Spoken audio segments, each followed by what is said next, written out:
Right now, Pittsburgh's best sports show is about to begin. Call us or tweet us. We've got things to talk about on the Ireland Contracting Nightly Sports Call.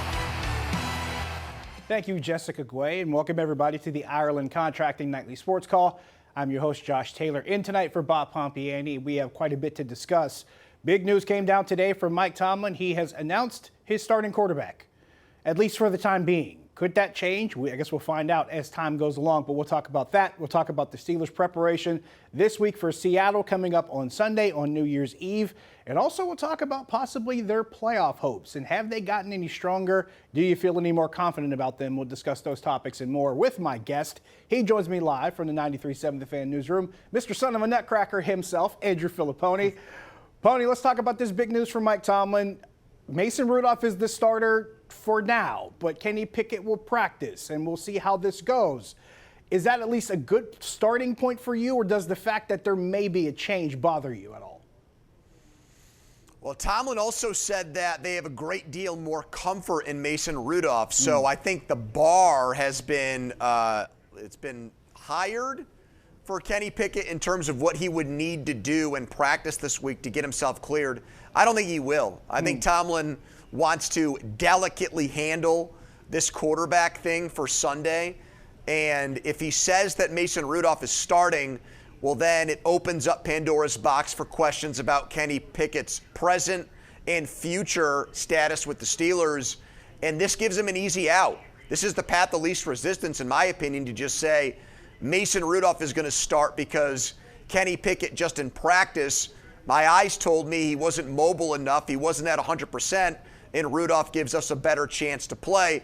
Josh, I'm convinced, and I wonder what you think, if Mason Rudolph had thrown 2 interceptions against Cincinnati, something tells me Mike Tomlin would have had a different stance today on Kenny Pickett's standard for coming back and how close he was to returning. I think this has everything to do with how well Mason Rudolph played against the Bengals on Saturday. I totally agree. This is a team that's been trying to find some kind of decent, much less consistent quarterback play throughout the course of the season. And if they hadn't gotten it from Mason Rudolph, he would have been right back at the drawing board trying to figure out if he can get it again from Kenny Pickett. And it would have just been a quarterback carousel. But at this point, I think you said it well enough. They've got to get something going here and try to find a way to keep this offense moving. And right now, if Mason Rudolph is the guy, if he is the healthiest and most capable, then you got to go with your healthiest and most capable guy. And you and I talked about this earlier this week on the #1 Cochran Sports Showdown. This is the perfect opportunity to not only try to figure out which quarterback is the healthiest, which right now, of course, is Mason Rudolph, but even if Kenny Pickett isn't 100% healthy, you still have that advantage of maybe having the Seahawks think that they might see Kenny Pickett and force them to prep for 2 quarterbacks. So there is kind of an advantageous position by Mike Tomlin by keeping that door open, at least theoretically.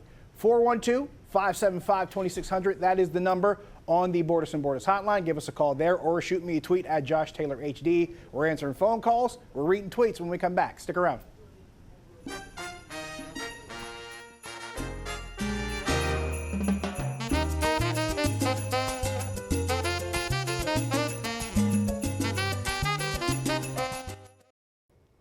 Welcome back. Time for our GMC Sierra tweet of the night. It comes from Shams Charania, a very, very well-traveled basketball reporter. NBA history and infamy. The Detroit Pistons have set the league record for most consecutive losses in a season at 27 in a row and counting. I can think of some pretty infamous and ignominious streaks that come to mind. 27 games is pretty bad. 0-16 Browns comes to mind. 0-16 Lions comes to mind. But, Pony, pretty bad streaks you could think of, or I should say ignominious streaks if you could think of, maybe of a team that you either rooted for or remember in recent memory that were about this bad, if not as bad. Well, we've got in Pittsburgh lore, we've got Kevin Stallings and Pitt going winless in ACC play. Ooh. I mean, that's a pretty big one. That's a recent one that comes to mind. The Pirates have had some bleak years and some bad years, but nothing compares to losing 27 in a row. The Steelers have not had a losing season since 2003. We all know that. The Penguins, if you want to go back to the year that ended up getting them Sidney Crosby in the lottery, I'm sure we could find a stretch of games where maybe they went a whole month without getting anything more than a loser point or something like that. The X Generation days. We'd have to maybe dig up. Those. Yeah, we'd have to dig up maybe some of those years, or going back to the 80s with the Penguins pre-Mario, to find something maybe as dubious to what's happened with Detroit here lately. You mentioned the pre-Sidney Crosby days. I can think of a similar situation around that same time. I want to say it was the 2004-2005 season. My beloved alma mater had a 3-24 season. It was Duquesne. The dark ages for Duquesne basketball during those days. And yeah, that was a rough time. It was a rough time to think about that, and we're just going to move on past that right now because there's better days going on for the Dukes at the moment. We got another tweet here from Sean who says, with the holiday break ending, how do you see Mike Sullivan handling the goaltending situation moving forward? Do you see 50-50 splits or maybe leaning more towards one goaltender than the other? I think the way Nedeljkovic has played, I would give him the first game out of the break against the Islanders. That's just my opinion. I think right now he's the better of the two goalies. Jari's under contract for a while, and they paid him a lot of money, but that's the guy I trust more as of this moment. I don't think it'll be one man's net. I think that they'll probably share it. I think it'll be more Jari than Nedeljkovic, probably like 65-35 or 60-40. But we've already seen Sullivan in the last couple of weeks. He's given the goalie that is coming off a strong performance a second start, regardless of what the depth chart looked like before the season started. Yeah, he tends to go with the hot hand, and I agree with you. I expect it to be some sort of share. I think 50-50 probably would be what I would like to see. I don't think it will happen. I think the ratio you give is probably a little bit closer to what we'll see, probably a 2-to-1 type deal. Let's go to Ray in Whitehall. Ray, you're on the Nightly Sports Call. Yeah, I would definitely start Rudolph on Sunday. I would have Pickett waiting in the wings. I think that, like you guys said earlier, I don't think Rooney wants a quarterback controversy in the offseason, but I know the Seahawks play much better defensively than Cincinnati, but I just think this is a no-brainer. You got to start Rudolph. Ray, appreciate the call. Pony, you talked about this previously, if Mason Rudolph wouldn't have played as well against Cincinnati. Here's a question just based off what Ray said. How long of a leash do you give Mason Rudolph if Kenny Pickett is available? Let's say he is your number 2 guy. I don't think you give him a long one whatsoever. I mean, your season depends on the outcome of this game. You have to win. You can't go to 8-8, 10-7, and then you got to get some help with Jacksonville or Buffalo. You need to win this game. And so Kenny has a penchant for coming in. Now, he's played the first halves of these games, but whether it's the second half or the fourth quarter, he's performed well in those situations. So I've got him in the on-deck circle or the bullpen, to use baseball analogies for this game. He's going to be active. I don't see any way where with an extra week of rest and then practice, he's the third quarterback like he was against the Bengals. And, yeah, we'll see if Rudolph – I mean, there's that pressure. In my opinion, Rudolph now knows he's playing this game or starting this game because at this moment, Tomlin prefers him and thinks he gives them a slightly better chance to win the game.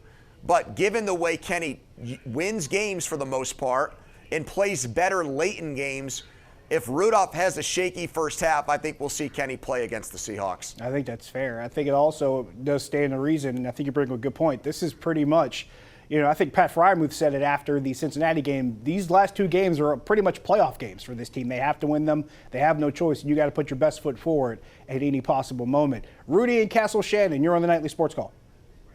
Hey, I just wanted to talk a little about Mason Rudolph, man. He did a hell of a job last week. And I don't know why, Kenny Pickett is even in the picture for this. Rudolph did a hell of a job, and he stepped in, and let's keep rolling with the winning quarterback. Thanks for the call, Rudy. I will say this much, and I know we talked about this earlier in the week, too. We're talking about a Cincinnati defense that's pretty much the second worst in the league for all intents and purposes. But they're facing a Seattle defense that not only has been susceptible against the run in recent weeks, Pony, they got some injury issues. Akello Witherspoon has been, one of their better corners, but he may not be available for this game. So we may see a lot of Artie Burns in this game, Pony. That's something that sticks out. I'd like to see some Devin Bush, too. There you Seattle go. has given up more. Seattle's given up more points than the Bengals this year. Yeah. So depending on how you slice it, I mean, yeah, they've played stiffer competition. And they just played well against Philadelphia's offense on Monday night a couple of weeks ago. They're not going against the Legion of Boom here. This is a below-average defense. It's not a test. I mean, Baltimore's got the best defense in the league. We'll see how many of their starters play in that Week 18 game. But as far as this is a challenge in that it's a hostile environment. It's a big travel thing.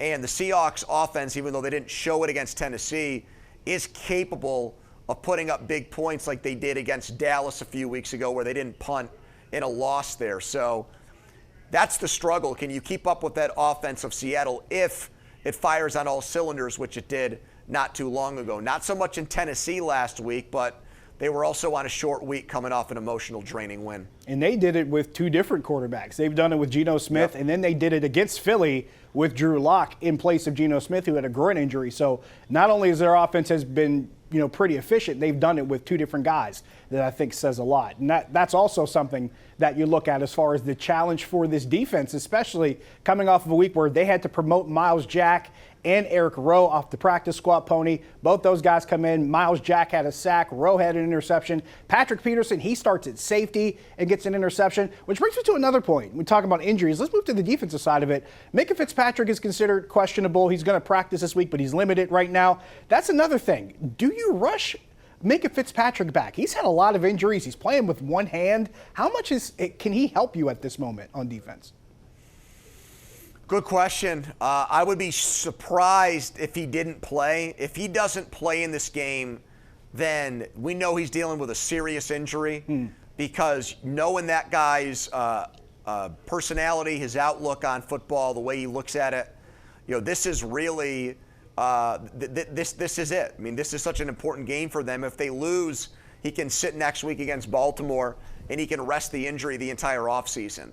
So I would expect him to give it a go in pregame warmups, even if he's limited in practice all week, to see if he can play. I think the decision is going to be, if he's out there, is he so limited that it hurts the team and the opposing offense can take advantage of it. But it's going to be a tough conversation to tell that guy, hey, this is our season on the line. We don't want you to play, because he's going to want every shot, every kind of pain healer or a reliever to get himself on the field in such an important game. You probably wrap up a shoe or two with Minka. He'd probably still try to be out there, to your point. Yeah. I think you're absolutely telling the truth there. And it also, I'm glad you mentioned Week 18 with Baltimore, because that's another thing that really comes into this. They get past Seattle. They still got to play Baltimore. But there's an interesting scenario where if Baltimore beats Miami next week, Pony, Baltimore wraps up home field advantage. They'll probably sit some guys in Week 18 against the Steelers. That might work to your advantage as well as maybe getting some healthy guys back in the lineup. I think that the Steelers' path to make the playoffs got a lot easier with that game Christmas night, because there is that possibility now.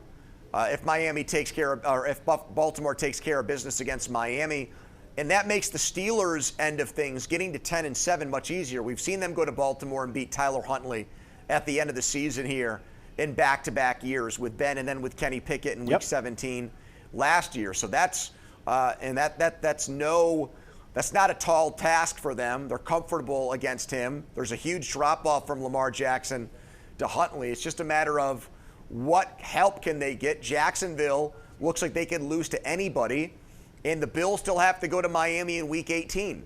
And if Miami loses to Baltimore, they'll have something to play for trying to lock up a division in that game. So, yeah, the odds say 10%, Josh, but for me, I think the Steelers have closer to like a 35 or 40% chance of making the playoffs right now. That's where I am. I say beating Seattle is definitely possible.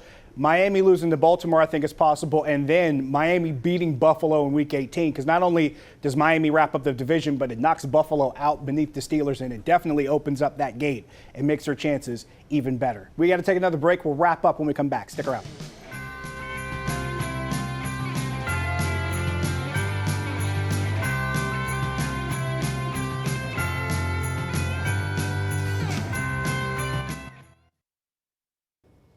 Top of the hour, KDKA News at 11. Let's head over to the news desk. That's where Jessica Goya is. Good evening, Jessica.